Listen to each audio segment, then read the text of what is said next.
Jannis, servus, grüß Servus. dich. Dann sehen wir uns heute mal wieder am Lausitzring, würde ich meinen. Ne? Ja. Nun schon die zweite Saison, in der wir als Blue Camp Group dich unterstützen und wir sind total froh, jetzt bei den Testtagen mal wieder hier zu sein. Haben ja dieses Jahr eine volle Saison, letztes Jahr so ein bisschen so eine, will nicht sagen halbe, aber kurze. Hat uns schon viel Spaß gemacht und ich glaube, dieses Jahr wird es richtig gut. Wie ist dein Gefühl? Bist du froh, wieder auf der Strecke zu sein? Ja, erstmal freue ich mich, dass ihr auch dieses Jahr wieder dabei seid. Also es hat ja letztes Jahr schon sehr, sehr gut angefangen. Jetzt setzen wir das Ganze fort. Jetzt greifen wir dieses Jahr nach der 1, würde ich mal behaupten. Das ist unser Ziel.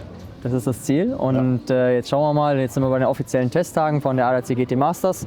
Hatten heute schon einen schönen Tag gehabt, viel eingefahren, viele Testdaten eingefahren. Und jetzt schauen wir mal, dass wir bis zum ersten Rennwochenende alles aussortieren und dann hoffentlich den ersten Podestplatz einfahren. Perfekt, super. Dann wünsche ich dir für morgen, sehen wir uns ja nochmal, schon mal ganz viel Erfolg, neue Erkenntnisse, die uns weiter Richtung Platz 1 bringen.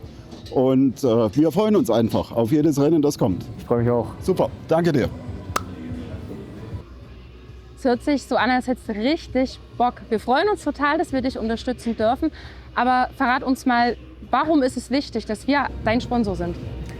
Naja, grundsätzlich Motorsport ist finanziell sehr schwierig zu finanzieren, beziehungsweise was heißt schwierig? Es ist halt extrem viele Kosten, die hier auf das Team oder auf den Fahrer zukommen. Und da ist es umso wichtiger, so einen starken Partner auch aus der Branche an meiner Seite zu haben, dass wir am Ende des Tages auch performen können auf der Strecke, weil alles, das dazu beiträgt, ist Sponsoren, Team, Ingenieure und umso besser das miteinander arbeitet, umso besser sind wir auf der Strecke.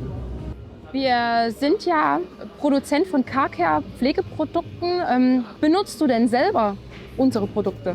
Ja, natürlich benutze ich die Blue Camp Group Produkte. Also das ist ja, was ich ja eben schon angesprochen hatte, die Branche, die matcht sich ja miteinander. Also Car Care und Car Pflege, das ist ja ganz wichtig auch in unserem Sport. Am Ende das letzte Tausendstel oder auch vielleicht Hundertstel, je nachdem, rauszukitzeln. Und da ist natürlich das Thema Blue Camp Group oder die Produkte von Blue Camp Group genau passend für unsere Thematik, die wir haben. Dass wir am Ende das letzte Tausendstel noch rausholen können aus Mensch und Maschine.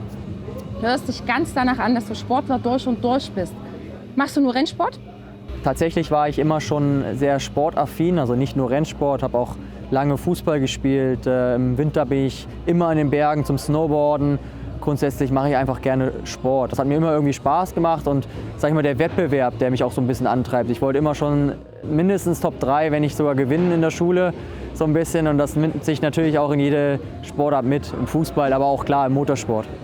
Wir Thüringer unter uns haben ja immer so ein paar Streitthemen, und zwar die Bratwurstfrage. Ja, Heißt es Bratwurst oder Roster?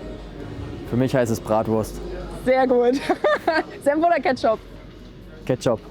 Nein! Doch. Ja gut, okay, dir sei es verziehen, du bist Sportler. Für Wir mich ist denken- Ketchup auf der Bratwurst und sagen wir mal Senf meistens, wenn überhaupt, maximal auf dem Cheeseburger. Wir hoffen, du stärkst dich ordentlich zum Rennen, wünschen dir ganz viel Erfolg. Was können wir von dir erwarten dieses Jahr? Vielen Dank erstmal dafür und was können wir dieses Jahr erwarten? Also wir wollen erstmal einen vernünftigen Saisonstart hinlegen. Wir wollen regelmäßig punkten, dass wir bis zum letzten Rennen um die Meisterschaft fahren können. Das ist das grundlegende Ziel. Und dann ist es im Sport ja natürlich immer von noch anderen Faktoren abhängig. Also wir versuchen erstmal als Fahrer einen guten Job zu machen, als Team einen guten Job zu machen.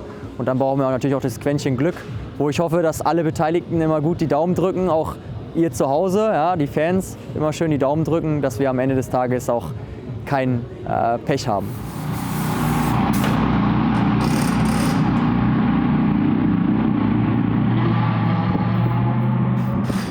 Welcher ist für dich der legendärste GT-Rennwagen?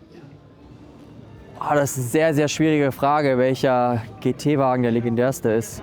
Ich glaube tatsächlich, der SLS hat schon eine extreme Historie, weil er unglaubliche Erfolge eingefahren hat, auf der Nordschleife, aber auch an anderen Wettbewerben, wie die 24 Stunden von Spa zum Beispiel. Generell Mercedes eine extrem starke Historie, sehr spannend. Wie ist deine Prognose für dieses Rennen? Ja, Prognose für das erste Rennwochenende der Saison am Lausitzring. Wir wollen erstmal 2 Rennen sauber punkten, sauber durchkommen, damit wir eine Grundbasis haben für die Saison. Worst Case wäre, wir fallen in einem Rennen aus. Das ist auf jeden Fall nicht das Ziel, sondern wir wollen beide Rennen erstmal ankommen und möglichst beide Rennen Top 5, vielleicht auch aufs Podium fahren. Und dann von da aus arbeiten wir uns nach vorne. Könntest du dir auch noch eine andere Liga vorstellen zu fahren? Ja, natürlich könnte ich mir auch vorstellen, eine andere Serie zu fahren. Ich glaube, da denkt jeder an die DTM. Das ist natürlich ein großes Ziel. Es muss halt finanziell irgendwie umgesetzt werden. Und jetzt schauen wir mal, dass wir dieses Jahr einen guten Job machen. Und dann denke ich mal, sind alle Türen offen und dann müssen wir schauen, ob wir da reingehen oder eben nicht. Das wird sich dann im Laufe des Jahres entscheiden. Aber klar, ein ganz großer Traum, die DTM mal mitzufahren und auch hoffentlich vorne mitzufahren. Das Team SR Motorsport bei Schnitzelalm ist auf dem DK-Lausitzring auf den 8. und den 3. Platz gefahren. Die Blue Cam Group wünscht weiterhin viel Erfolg. Vielen Dank an Jannis für das Interview.